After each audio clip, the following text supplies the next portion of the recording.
Well, hey guys, how you doing? Hope everybody's having a great day. This should be released maybe the day before Thanksgiving, maybe Thanksgiving Day. Hope everybody has a good Thanksgiving and doesn't overeat. I think tomorrow evening we're going to go to my daughter's boyfriend's family. Yeah, if you've not seen one of these bars are really weird. Adjusters in the bar. And that's about all it takes to loosen them up. Super weird. I've got a couple saws here with bars that way, but it's also about a pain to get back off of the bar studs as well for some reason. I'm not for certain we're going to put that back on it. Reading all of your comments on that community post was hilarious. Like, really. Made my morning.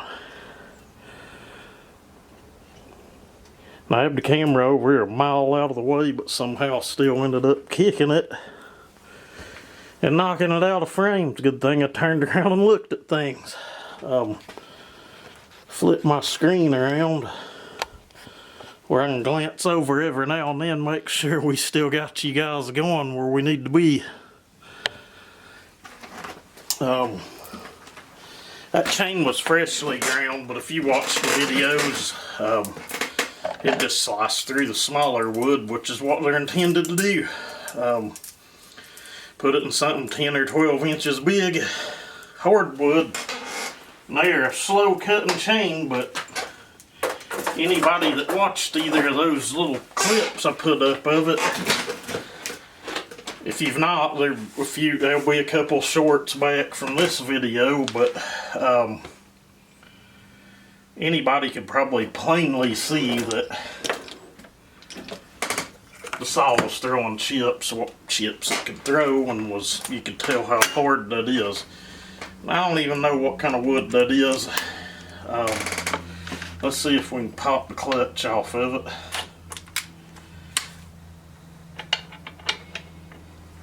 Without taking the...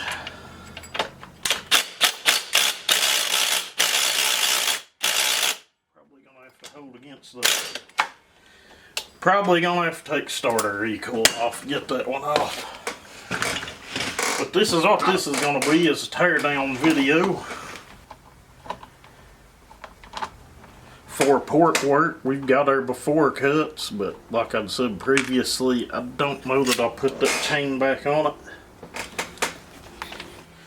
We will just have to see if I think I can do something with it to make it cut better, but let's face it, it's a full skip chain with a 6 rim sprocket. It ain't never gonna cut fast. The saw hold good RPM when the cut and have good torque. It's never gonna cut fast. I'm undecided on how I want to do this build. I honestly have a good 42cc jug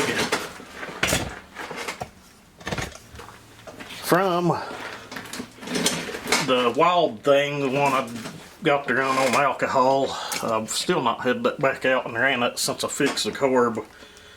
The whole time I was running that thing,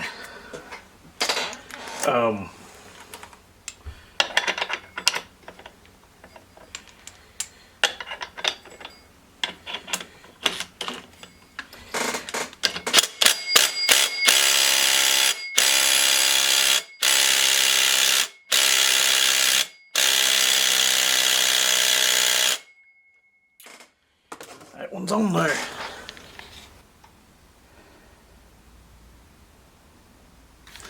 Alright, we've moved up to a 5 ampere battery. It's either gonna go or break something this time.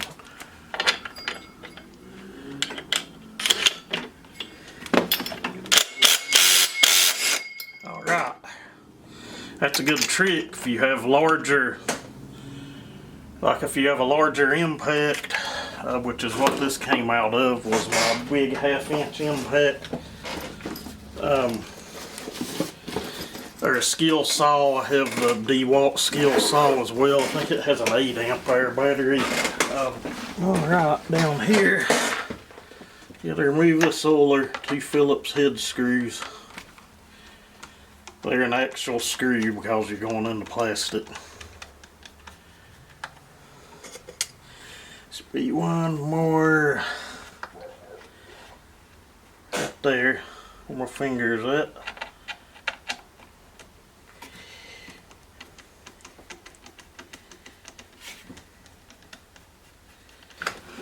There's a little channel right here. If you're coming under the screwdriver, you can usually pop that oiler right up out of there. It's going to have a hose on it that goes down, plugs into the tank.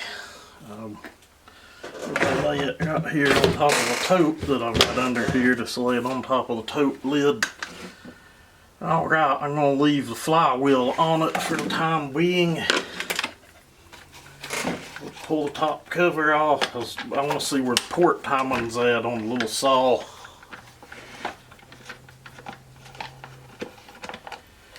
Before we pull the cylinder off. And there's a lot of other saws I should probably be fooling with over this, but I find these to be more of a challenge.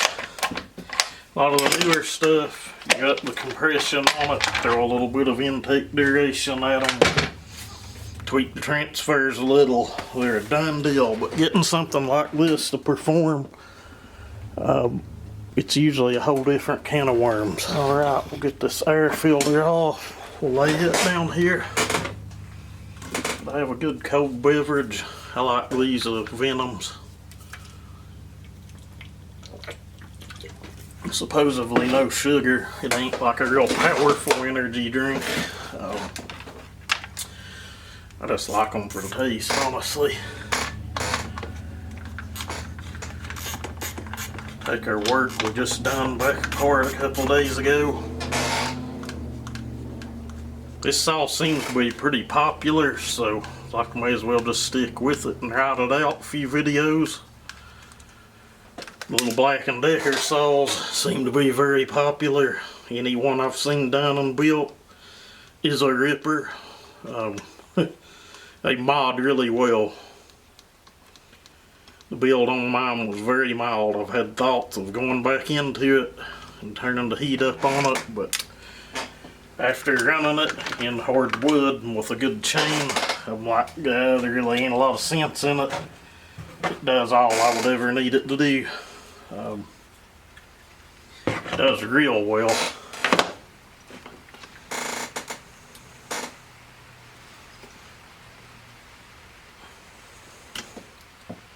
Alright, not a lot of tank pressure.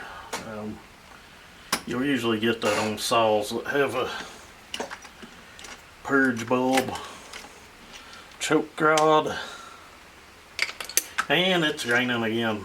I'm not complaining, we need rain. My dad said it's just so dry in the mountains they've not even really been able to deer hunt much. But we've had pretty good rain for the last few days, so that is a good thing. I'm going to go ahead and pull this out because I do not want to lose that. I highly doubt I'll have another one here anywhere. Alright, now to get the port timing numbers, we're going to need to get the muffler off of it. And we'll do that. Like I said, this is like part 1. But then again, it could help somebody that's needing to know how to tear one of these things down. I hope the fuel line video might have helped someone. I know there were several of you some people I've not even ever seen in the comments, and I love that. It's always cool to check your stats out and see new people in the comments. And again, the comments on that post on the chain, some of those were something else. But I'd honestly never had anyone do that. And I'll admit that chain sucks, but it was sharp. That's some of that wood you would not even cut with a chain that was dull at all. Some of you will know what I mean by that, others may not. I wonder if the screen's ever even been out of the muffler on this. I don't think that saw has a lot of time. Screen's black, but it's not horrible. I've seen a lot worse. We'll do something with that muffler. I want to port it, but I want to kind of go sleeper mod with it.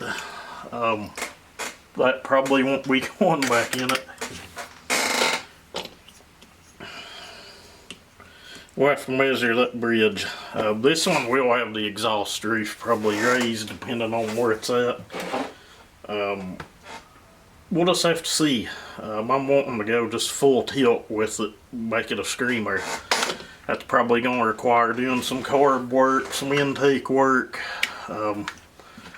Guys, we'll just have to see what the future brings, but unlike some of the other videos I've done recently, we will try to share everything that I do to this. Try to get some good high-res shots of stuff, and unless I like royally screw something up, but other than the flywheel and the 4 bolts on the bottom, that thing's about disassembled. But like I said, I want to get the port timing numbers, so we put you guys on a brief intermission and I'll get set up, I'll pull some numbers. The only way I could video to where you guys could see is if I put that big wheel on it and a piece of wire, and I just don't like doing that anymore. The degree finder, I'll show it when I get it out and on the saw, just seems to be the most accurate way to do this stuff. I'll bring you back shortly. Alrighty guys, hopefully I've got those wrote to where you can read them easily. Stock numbers 107, 127, and 70. Squish is kind of irrelevant, so I'm not even worried about it. Usually they're somewhere between 39 and 45 thousandths on all of these clamshell homeowner saws, but what we got to do now is get the degree finder back off. I think about everybody knows where to get one of these now. If you don't have one, or DinoJoeWorksaws.com. I think about everybody knows who Dino Joe is that's here in the community. Would love to have a dyno set up here. I don't think anyone actually makes just a chainsaw dyno though. I think it's one of them deals you've got to, well, after watching his video he'd put out on it, just, I think you just take a small engine dyno or a small load cell and just kind of, you have to be creative and kind of make your own. I don't know, I've had thoughts on that. We'll see what the future brings. That would be really, really cool just to play with. It'd be really cool just to see what kind of difference this thing makes. But like I said, I don't know that I'm going to use that exact chain back on it, because it sucks, and no matter what I do with it, that chain's never going to cut fast, I don't think. We'll just have to see. We can get creative with that chain itself and see what we can do with it, I guess. That socket, there's a nut, went all the way to the top of that socket. I had to take a pick through the back side and shove it out of there. Now in some cases, and I'm hoping this being one, we can come in behind this and just pop it loose. Sometimes it works, sometimes it don't. If it don't, you have to pick on it with the hammer. Don't lose any sleep over it. It happens. It is what it is. Bearings in that feel about to be expected. They feel about like all of them do. Now we should have 4. They should be 5, 6. Right. Get our screws out of the bottom of the saw. We got 4. Note to self, have the gun in reverse before starting to remove bolts.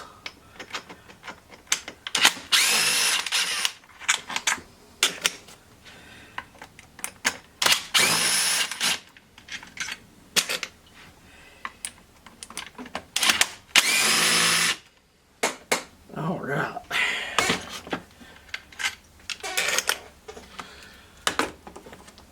I think we can leave the coil mounted on the chassis. I'd had thoughts on dyeing the whole saw black, but I kind of like the gray. I think we'll leave it be. We have something holding us up, and it's the coil wire. I knew that. You guys should have told me that was still on there. Maybe we can take this pit and get it out of there. Come out of there. There we go. So that little clip holds the coil wire to the fins of the cylinder head. It works, but I ain't 100% sure I'm a big fan of that design. But what would I know? I'm not an engineer. What works, works. Looking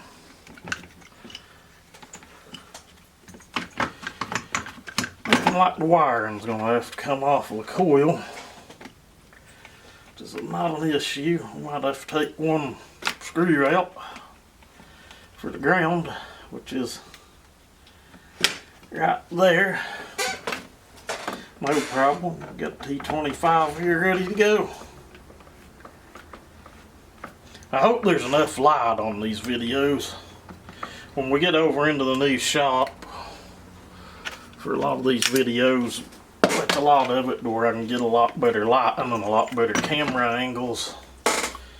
And if you've not messed with one of these guys, there you have it. That is what powers that little dude. And honestly, if you had that mounted on a bicycle or a skateboard or whatever, that little dude would haul your big ass down the highway.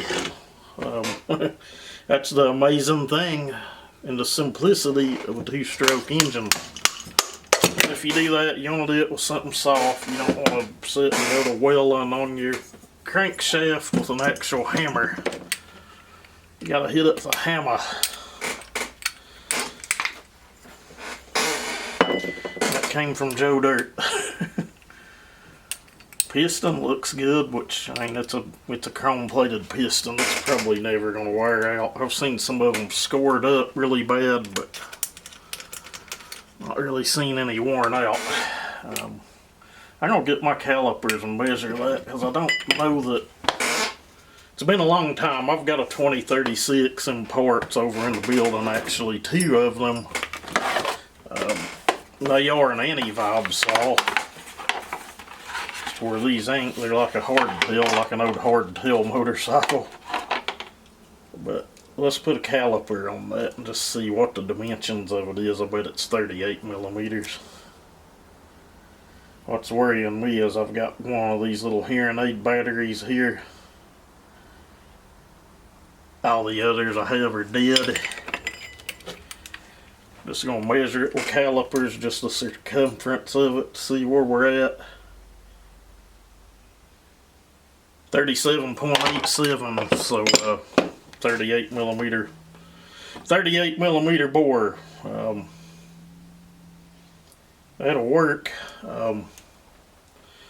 In the next video, I guess we'll get into how I'm going to lay this out and what I'm going to do to it. I'm thinking about this intake and transfer duration, seeing where it lands me, see if I can. I know I can get in and widen the exhaust port, but if you've not seen the inside of one of these, let's get some light on things. Alright, if I can brighten it up, get some light on it without blowing it completely out. See, we have, it's a clamshell design, case fed transfers, what little case it has, full skirted piston, teeny tiny choked up ports.